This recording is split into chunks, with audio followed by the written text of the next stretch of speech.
My husband of 7 years told me he was going back to his ex-girlfriend because she had no one and needed him more than I did. When I inquired about our life together, he simply replied, "You're strong, you'll manage." I smiled and said, "You're completely right, I will." What I came to realize devastated him. I'm a 32-year-old woman, and my husband David is 34. We've been married for 7 years, having met in college, dated for 3 years, and married right after graduation. I believed we had a solid marriage based on mutual respect, shared goals, and true love.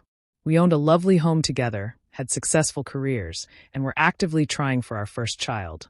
Everything appeared perfect until 3 months ago when David's ex-girlfriend Rachel faced what he termed a mental health crisis.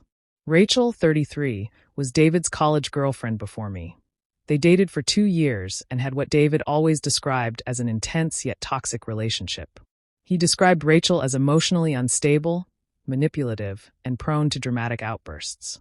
Their relationship ended badly when Rachel cheated on David with his roommate, then blamed him for pushing her to it because he wasn't emotionally available enough. David was crushed at that time, which is how we met. I was a friend who helped him through the breakup. After David and I started dating, Rachel would occasionally reappear during her various crises. She would call him in tears over failed relationships, job issues, or family drama. Early in our relationship, I expressed discomfort with these calls, but David insisted he was simply being a good friend to someone in distress. He explained that Rachel had a tough childhood and lacked reliable support. Against my better judgment, I chose to trust David's judgment and stopped objecting to their sporadic contact. Over the years, Rachel's crisis calls became less frequent, and I honestly forgot about her most of the time. David rarely mentioned her, and when he did, it was often to express sympathy for her latest unfortunate situation.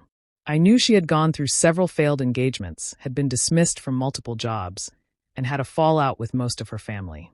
David would shake his head sadly, saying things like, "I feel sorry for her. She just can't seem to get her life in order." 3 months ago, David returned home from work looking troubled. He told me he had received a call from Rachel's sister, saying Rachel had been hospitalized following what appeared to be a suicide attempt.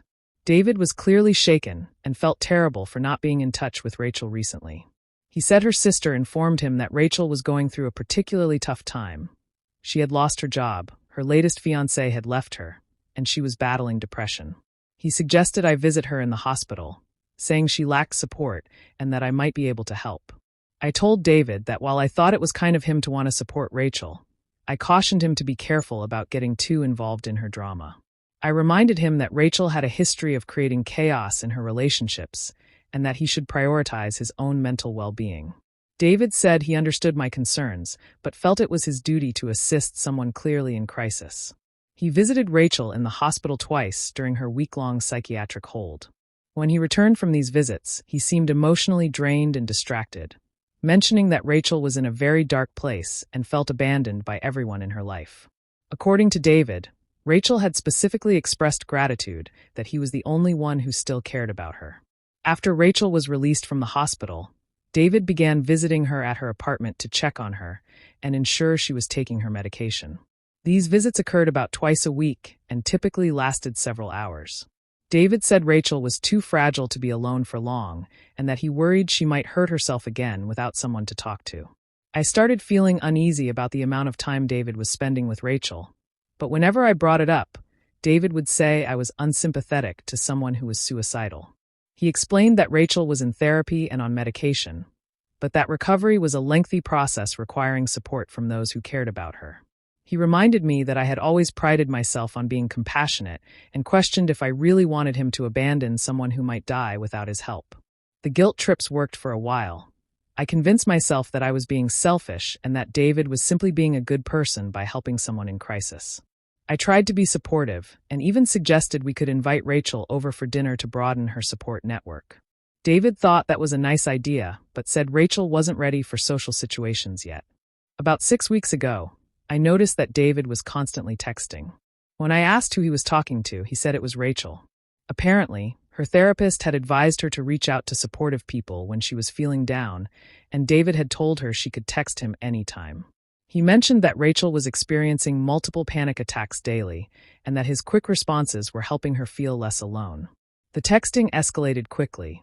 David would wake up in the middle of the night to reply to Rachel's messages and would excuse himself from our dinners to take her calls. He began working from home more frequently, so he could be available if Rachel needed him. When I pointed out that this seemed excessive, David said I didn't understand the responsibility of keeping someone alive. He would ask how I could live with myself if Rachel harmed herself, because I didn't respond fast enough. He would say, "You're strong and independent.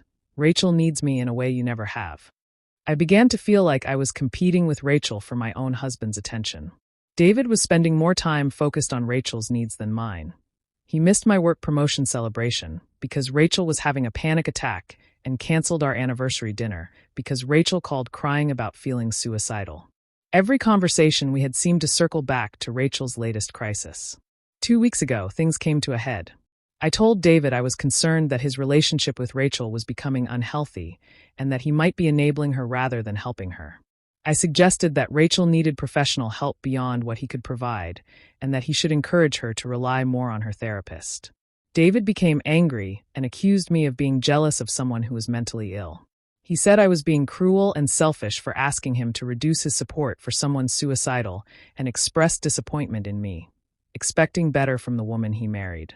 Rachel has nobody else, he said. Her family has given up on her, she has no friends, and she's told me multiple times that I'm the only reason she's still alive. How can you ask me to abandon someone in that situation? I told David that while I sympathized with Rachel's struggles, I was worried that their relationship was crossing boundaries and affecting our marriage. I felt Rachel's mental health had become more important to him than my feelings. David insisted that wasn't true, but Rachel's needs were more urgent because she was in crisis. You're strong, he said. You can handle feeling neglected for a while. Rachel might not survive if I don't help her. Last week, David dropped a bombshell that changed everything. He returned from one of his visits to Rachel looking conflicted and nervous, saying he needed to talk to me about something important. Rachel kissed me today, he said. She said she's realized I'm the only person who's ever really understood her, and that she thinks she's in love with me. I felt my stomach drop and asked David what he had said to Rachel when she kissed him. He replied that he told her it was complicated because he was married, but he couldn't deny he still had feelings for her too. Still had feelings? I echoed. David explained that being around Rachel so much reminded him of their intense connection. He had tried to ignore his feelings because he knew it was wrong, but Rachel's vulnerability made him realize he had never stopped caring for her deeply. I asked David if he was having an affair with Rachel. He claimed they hadn't slept together, but couldn't promise it wouldn't happen because the emotional connection was too strong.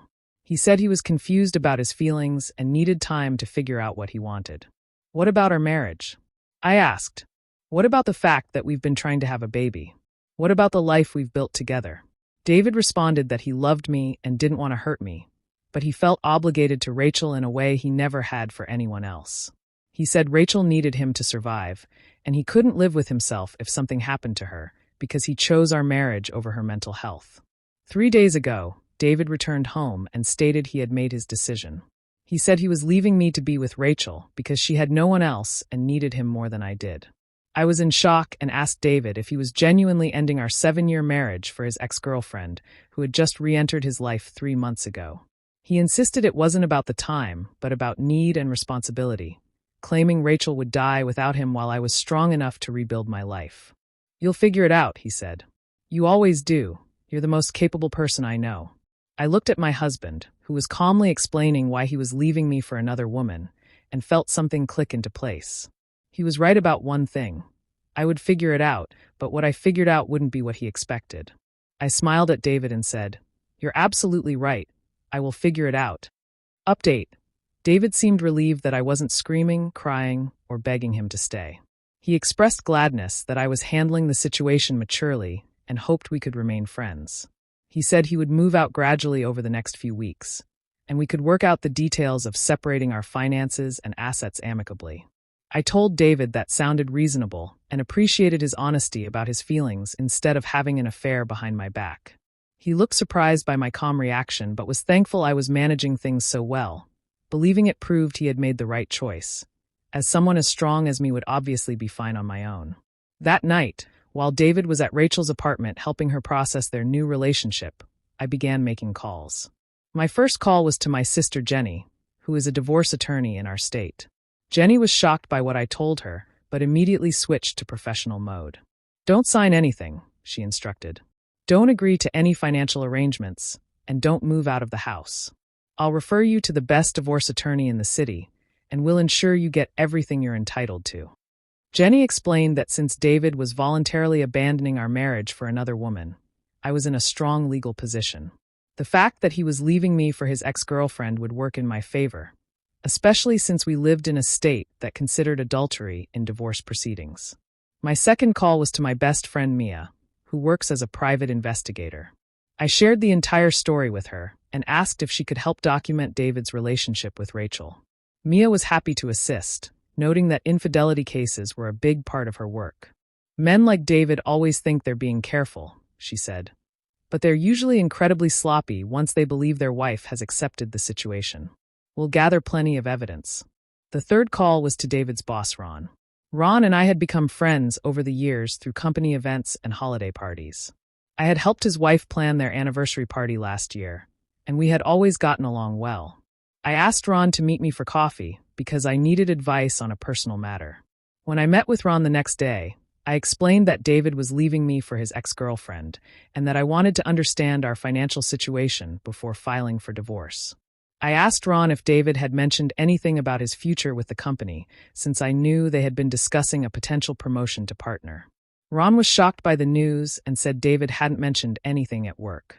He informed me that the partnership decision was supposed to be finalized next month, and David was the top candidate. However, Ron warned that the firm was very conservative and that David's personal drama could impact their decision. The partners need to trust that their colleagues will represent the firm well, Ron said. If David's personal life becomes a distraction or reflects poorly on his judgment, that could be problematic. I assured Ron I wasn't trying to interfere with David's career, but I thought he should be aware of the situation as it might affect David's work performance. Ron thanked me for the heads up and promised to keep our conversation confidential. Over the next few days, I watched David pack his things while maintaining my calm demeanor. He kept commenting on how well I was handling everything and how it confirmed he had made the right choice. He mentioned, Rachel was amazed by how mature I was being, showing the difference between a strong, secure woman and someone emotionally fragile. He told me Rachel said she could never be as composed as I was, and that it proved I didn't really need him the way she did.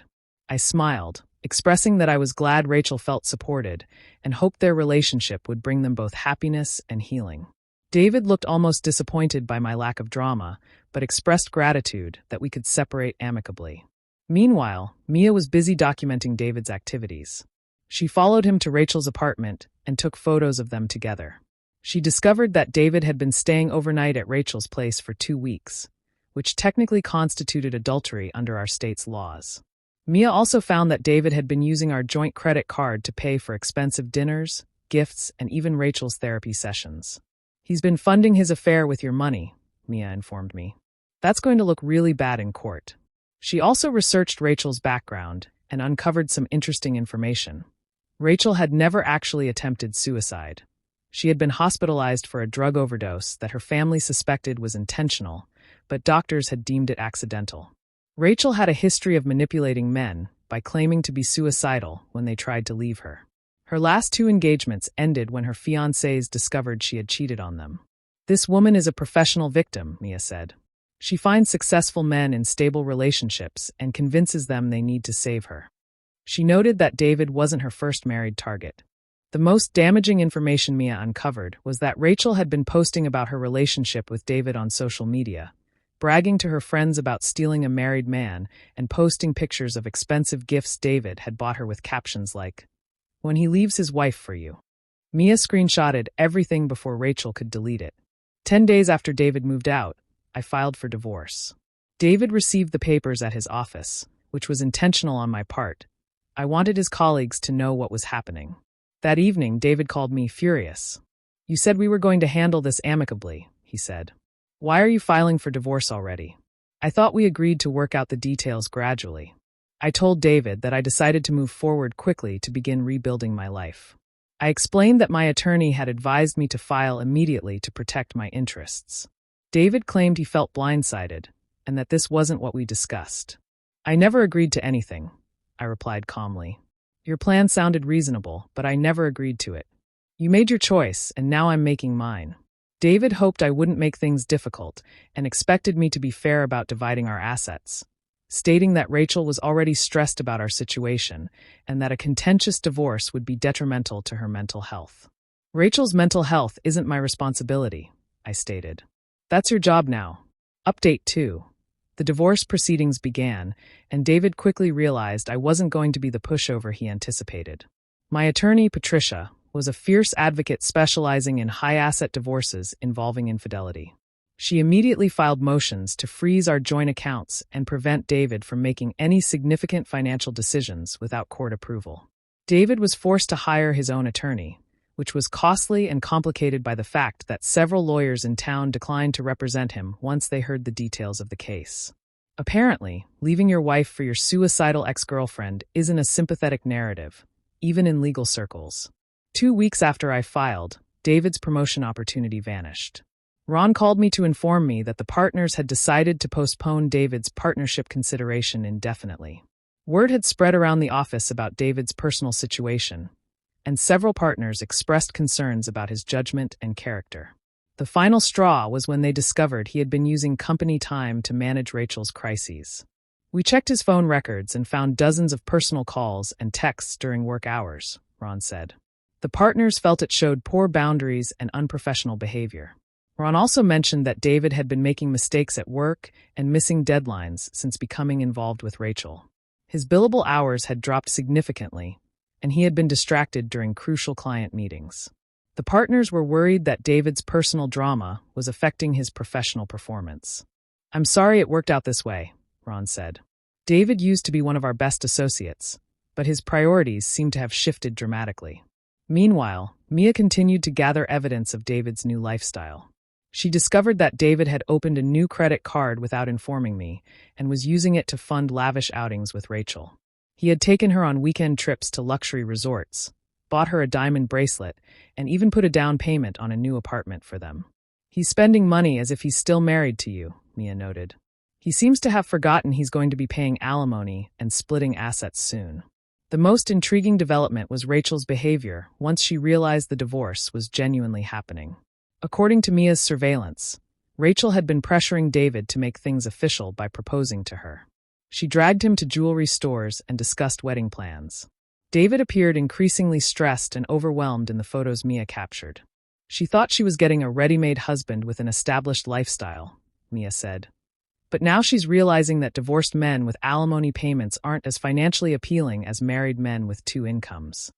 3 weeks into the divorce proceedings, I received an unexpected call from Rachel's sister, the same one who had initially contacted David about Rachel's hospitalization. She said she had heard about David leaving me for Rachel and wanted to apologize. I never meant for this to happen when I called David, she said. I just thought Rachel needed support from friends during her crisis. I had no idea she was going to manipulate him into leaving his marriage. Rachel's sister, Lisa, shared that the family was embarrassed by Rachel's behavior and that this wasn't the first time she had destroyed someone else's relationship. She explained that Rachel had a pattern of targeting married men because she enjoyed the thrill of winning them away from their wives. Rachel sees other women as competition, Lisa explained. She gets a thrill from proving she's more desirable than someone's wife. She's done this 3 times before, and every time she loses interest in the man once she's broken up his marriage. Lisa disclosed that Rachel had been bragging to the family about how easily she manipulated David by pretending to be suicidal. According to Lisa, Rachel had never been genuinely depressed and had faked the overdose to gain attention from her ex-fiancé, who had been trying to break up with her. She's not mentally ill, Lisa stated. She's just manipulative and selfish. She knows exactly what she's doing. Lisa offered to testify in my divorce proceedings about Rachel's history of manipulation and her pattern of targeting married men. She claimed to have text messages from Rachel bragging about her plan to win David away and evidence that Rachel had lied about being suicidal. I thanked Lisa for the information and shared it with Patricia, who was thrilled to have additional evidence of Rachel's manipulative behavior. Patricia said it would help establish that David had been the victim of a calculated campaign to destroy our marriage, which could work in my favor during settlement negotiations. 1 month after David moved out, he called me, sounding desperate. He said Rachel was pressuring him to propose, and that he was having second thoughts about their relationship. She's not the person I thought she was, David admitted. She's been lying about a lot of things, and I'm starting to think I made a mistake. I told David that his relationship with Rachel was no longer my concern, and that he needed to figure out his own problems. David confessed he was realizing Rachel had manipulated him, and that he had been foolish to leave me. He asked if there was any chance we could work things out. You said I was strong and would figure it out, I reminded him. You were right. I've figured out that I deserve better than a husband who abandons me for his ex-girlfriend.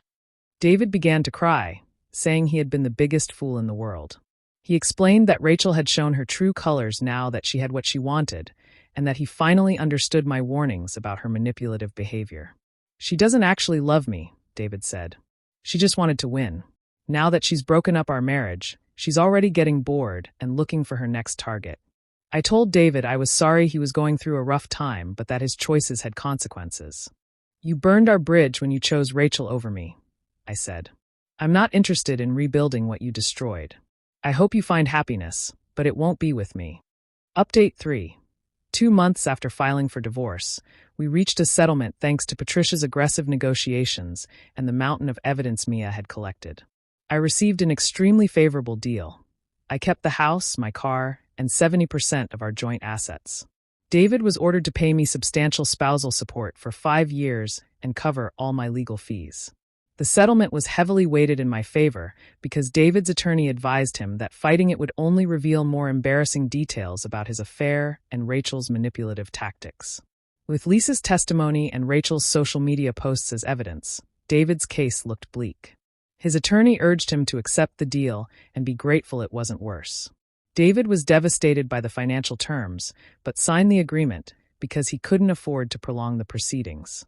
His legal fees were already piling up, and his reduced income from missing the partnership opportunity meant he was struggling financially. Meanwhile, Rachel's behavior had become increasingly erratic. According to Mia's ongoing surveillance, Rachel had been cheating on David with her personal trainer while he was at work dealing with divorce matters. When David discovered this, Rachel claimed the trainer was just a friend helping her cope with the stress of his divorce. She's doing to him exactly what she did to her ex-fiancé, Mia reported. She gets what she wants, then immediately starts looking for the next conquest.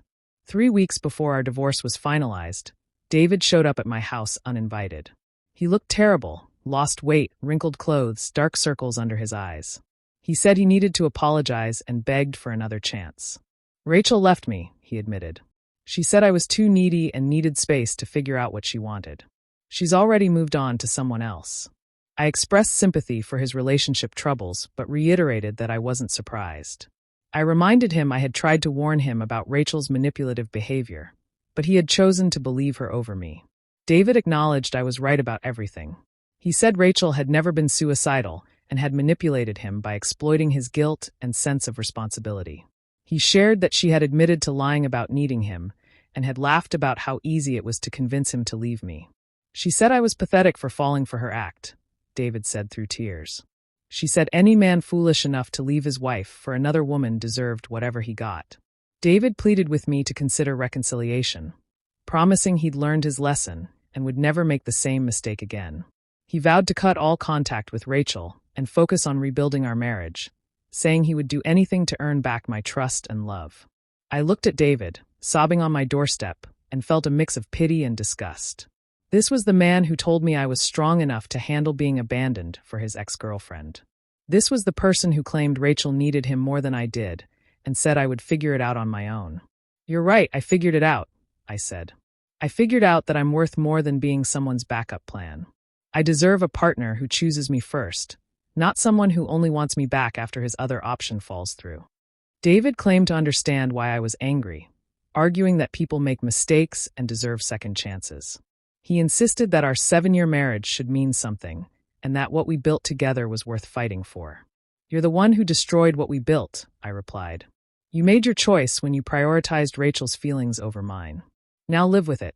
David left that night looking completely broken. A week later, I heard through mutual friends that he had been fired from his law firm due to continued poor performance and unprofessional behavior. Apparently, he had been desperately trying to contact Rachel, and had been caught using company resources to investigate her new boyfriend. The divorce was finalized on a beautiful spring morning.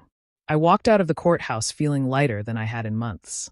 Patricia congratulated me on the settlement, stating she had rarely seen such a clear-cut case of someone getting exactly what they deserved. 6 months later, I am thriving in ways I never anticipated. I love living alone in my beautiful house without worrying about David's constant drama. I've been promoted at work and am earning more than ever before. I've started dating again and have met some wonderful men who appreciate having a strong, independent partner. David, meanwhile, has moved back in with his parents after losing his apartment due to financial difficulties.